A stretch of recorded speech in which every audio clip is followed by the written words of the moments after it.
नमस्कार, दरभंगा समाचार में आपका स्वागत है। आज पप्पू यादव ने दरभंगा में अपने कार्यकर्ताओं से दरभंगा सर्किट हाउस में भेंट किया, साथ ही अपने पार्टी में आए हुए नए साथियों का स्वागत किया। इनके कार्यकर्ताओं में गजब का जोश देखने को मिला। इन्होंने भारत सरकार और बिहार सरकार की नाकामियों पर जमकर हल्ला बोला। एक तरफ जवानों की शहादत पर गर्व जताया, तो वहीं दूसरी तरफ मिथिलांचल की समस्याओं और सीमांचल की समस्याओं एवं पिछड़ेपन पर सरकार को कटघरे में खड़ा किया। उन्होंने चाइना, नेपाल, भूटान जैसे देशों से बिगड़ते रिश्ते और सरकार की नीतियों पर खुलकर वार किया। वहीं दूसरी तरफ सृजन घोटाला, वर्चुअल रैली, मानव श्रृंखला में घोटाले पर सवाल खड़ा करते हुए उन्होंने कहा कि बिहार सरकार कोटा से स्टूडेंट को लाने में पूरी तरह विफल रही।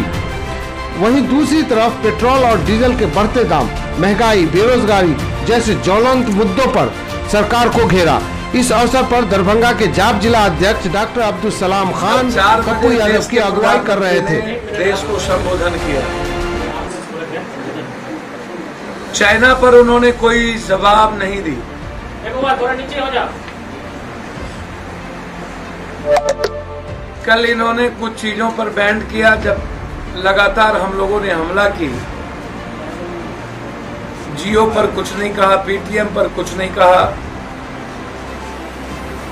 92% दवाई चाइना का है, उस पर कुछ नहीं कहा। 90% खिलौना चाइना का है, उस पर उन्होंने कुछ नहीं बोला। 85% मेडिकल इक्विपमेंट कुछ नहीं कहा। मेट्रो का आधा मेट्रो जो भारत में बन रही है उसका पूरा का पूरा कॉन्ट्रैक्ट चाइना को है, उस पर कुछ नहीं कहा। खुद वो पर्सनली अपने ट्वीट से वीवो को लगाए हुए हैं, उस पर उन्होंने कुछ नहीं कहा। बीसीसीआई लगातार एडवर्टाइजमेंट करती है, जो गृह मंत्री का बेटा अमित शाह, उस पर उन्होंने कोई चर्चा नहीं की। भारत में सबसे बड़ा दलाल करने वाला ये हीरो लोग, ये केबीसी के द्वारा एडवर्टाइजमेंट होना, उस पर कुछ नहीं कहा। जियो जो चाइनीज की पूरी तरीके से उनका चीफ से लेके सब कुछ है, उन्होंने बंद करने की बात नहीं की। मतलब आप हमेशा बेरोजगार करते हैं लेकिन पैसे वालों पर वार नहीं करते। आप 6 बार चाइना में मिले राष्ट्रपति से और 18 बार चाइना के बाहर मिले आप चीन के राष्ट्रपति से। 18 और 6 लगभग 23 बार आप मिल चुके, लेकिन आपने भारत की एलओसी पर कभी कोई चर्चा नहीं की। काय दुनिया में सबसे ज्यादा आप प्राइम मिनिस्टर पैसा विदेश पर खर्च किया, सामरिक चीजों पर खर्च किया। नेपाल चली गई, बांग्लादेश चला गया, श्रीलंका चला गया, ताइवान चला गया।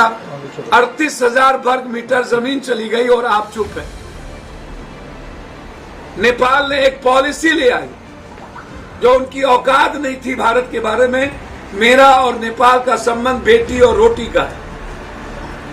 हमने बाढ़ का संबंध बना लिया, लेकिन बेटी के संबंध के बारे में एक कानून आया कि 7 साल के बाद नागरिकता मिलेगी।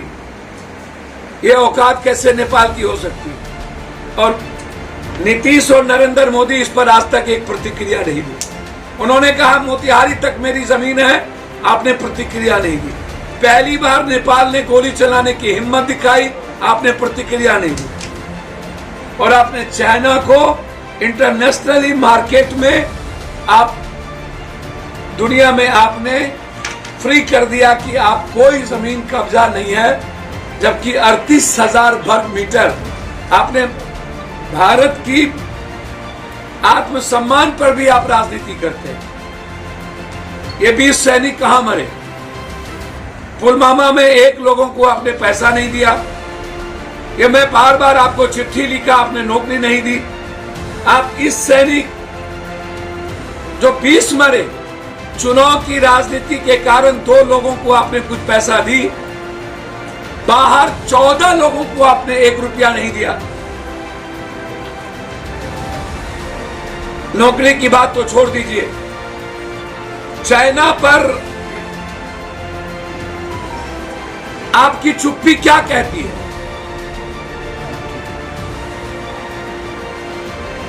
फर्स्ट, सेकेंड, आपने महंगाई पर कुछ नहीं बोला। आज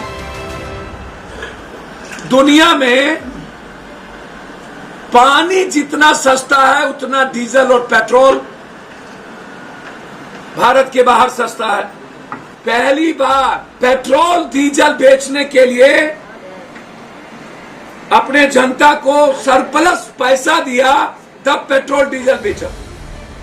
हमारे यहां मोदी है तो मुमकिन है पेट्रोल से ज्यादा महंगा डीजल। पहले आपने कोरोना वायरस में भारत को समाप्त कर दी।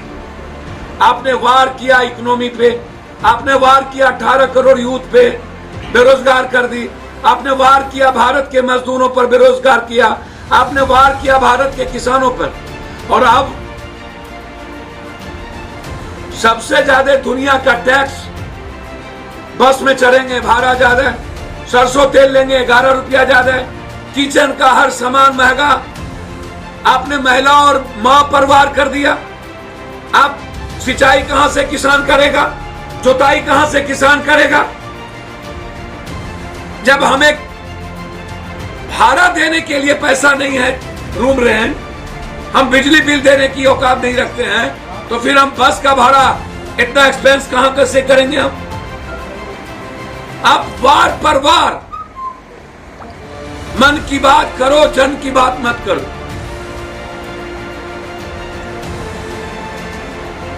और ये वो सरकार है जो महंगाई पर आई थी। इसीलिए ऐसी सरकार जो अंधी है और जो बिहार में काना और बहरा है, अंधा काना बहरा सरकार इस देश को चला रही है। ये जो आप आज उन्होंने कहा कि 5 महीने तक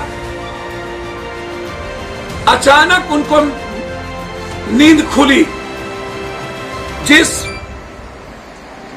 प्रधानमंत्री ने बिना सोचे समझे लॉकडाउन किया, 29 जनवरी को पहला कोरोना पॉजिटिव हुआ, आपने कुछ नहीं बोला।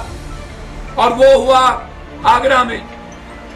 2 तारीख को कोरोना पॉजिटिव 3 हुए केरल में, आप कुछ नहीं बोले।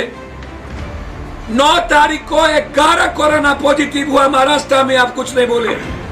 होली के पहले 485 कोरोना पॉजिटिव भारत में हुआ, आप कुछ नहीं बोले।